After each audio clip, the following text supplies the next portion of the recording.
20356 dari kelas Manajemen 1J Fakultas Ekonomi Universitas Gunung Jati. Di sini saya ingin menjelaskan tentang etika dan tanggung jawab sosial perusahaan terhadap lingkungan. Sebelumnya, kita harus tahu apa sih etika itu? Etika adalah kode etik yang dipakai oleh seseorang untuk melakukan kegiatan bisnis. Dengan kata lain, etika berarti acuan atau pedoman bagi seseorang untuk melakukan kegiatan bisnis. Sedangkan tanggung jawab sosial yaitu bentuk rasa kepedulian terhadap sekitar di mana ia berada. Istilah ini meliputi seperti karyawan, supplier, pelanggan, dan lain sebagainya. Suatu perusahaan yang tidak memiliki kode etik dan tanggung jawab sosial mungkin dalam waktu yang singkat akan menguntungkan, tetapi dalam waktu atau jangka panjang akan sangat merugikan perusahaan itu sendiri. Jadi, suatu perusahaan lebih baik dan diwajibkan untuk memiliki kode etik dan tanggung jawab sosial terhadap sekitar. Nah, seperti yang sudah saya jelaskan tadi, jadi suatu perusahaan itu harus memiliki etika bisnis dan tanggung jawab sosial perusahaan agar perusahaan tersebut memiliki fondasi yang kuat. Selanjutnya, kita akan bahas tentang pendekatan etika bisnis.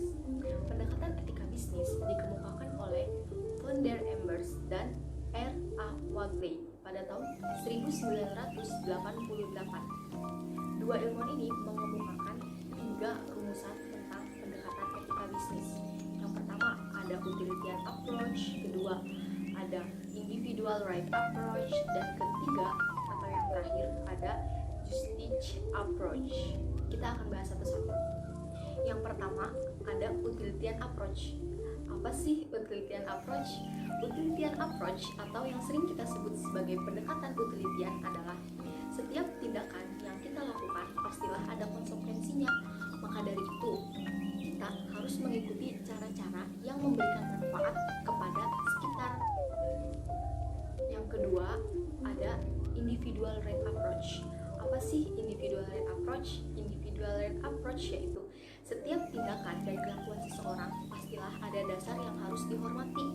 Tetapi, tindakan dan kelakuan tersebut harus kita hindari jika memang akan menyebabkan terjadinya suatu bentrok hak dengan orang lain atau bahkan dengan diri kita sendiri. Yang ketiga dan yang terakhir ada justice approach. Justice approach yaitu membuat keputusan mempunyai kedudukan yang sama dan harus bertindak adil kepada pelanggan, baik itu perseorangan ataupun kelompok. Nah, setelah kita bahas tentang dasar etika bisnis tadi, selanjutnya kita akan bahas tentang bentuk-bentuk tanggung jawab sosial perusahaan.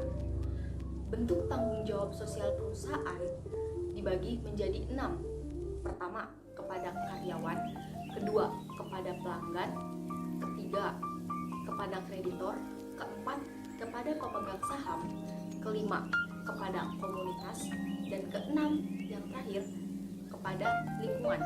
Mari kita bahas satu-satu. Yang pertama, kepada karyawan. Sebuah perusahaan wajib memberikan rasa aman dan nyaman kepada setiap karyawannya dan berlaku adil atau tidak membeda-bedakan antara karyawan yang satu dengan karyawan yang lain. Serta perusahaan juga haruslah menjadi wadah sebagai pengembangan diri karyawan tersebut. Yang kedua, kepada pelanggan.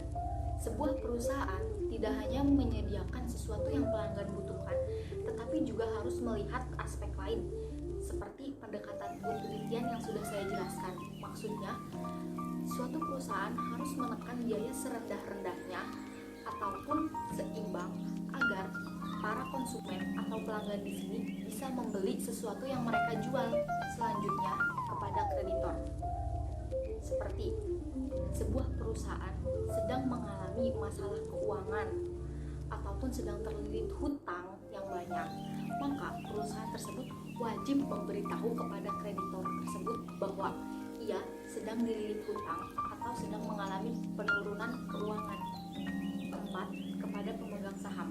Sebuah perusahaan dalam operasionalnya harus memutuskan kepentingan yang diambil agar para pemegang saham dan dianya sendiri atau perusahaan sendiri sama-sama menguntungkan kepada komunitas dengan cara memberi bantuan sarana dan prasarana untuk pendidikan, kesehatan, informasi, atau wadah apapun yang dapat memberikan manfaat kepada masyarakat luas.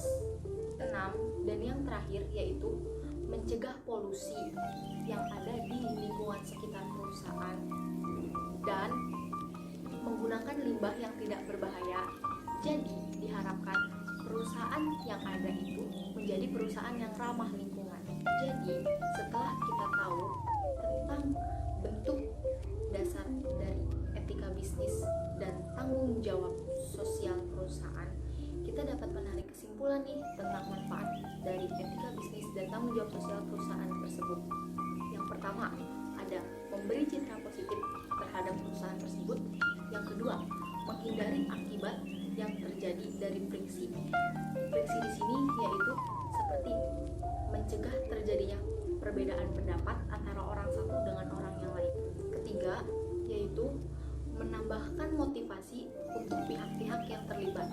Maksud kata pihak yang terlibat di sini bisa karyawan, pemilik perusahaan tersebut, kreditor, pemegang saham, dan lain sebagainya. Dan keempat, yang terakhir, yaitu menambah luas cakupan perusahaan di mata pelanggan. Setelah kita membahas tentang materi etika dan tanggung jawab sosial perusahaan terhadap lingkungan, rasanya kurang cukup jika tidak menambahkan contoh. Sebagai contoh, etika dan tanggung jawab sosial perusahaan kepada pemerintah yaitu dengan cara membayar pajak. Perusahaan yang membayar pajak dengan tepat waktu itu sama saja dengan berkontribusi kepada negara tersebut. Jadi seperti itulah materi tentang etika dan tanggung jawab sosial perusahaan terhadap lingkungan yang dapat saya sampaikan. Kurang lebihnya saya mohon maaf, dan maaf juga jika ada beberapa kata ataupun materi penyampaian yang masih kurang atau dirasa belum cukup, karena saya pun masih belajar. Saya akhiri, wabillahi taufiq wal hidayah. Wassalamualaikum warahmatullahi wabarakatuh.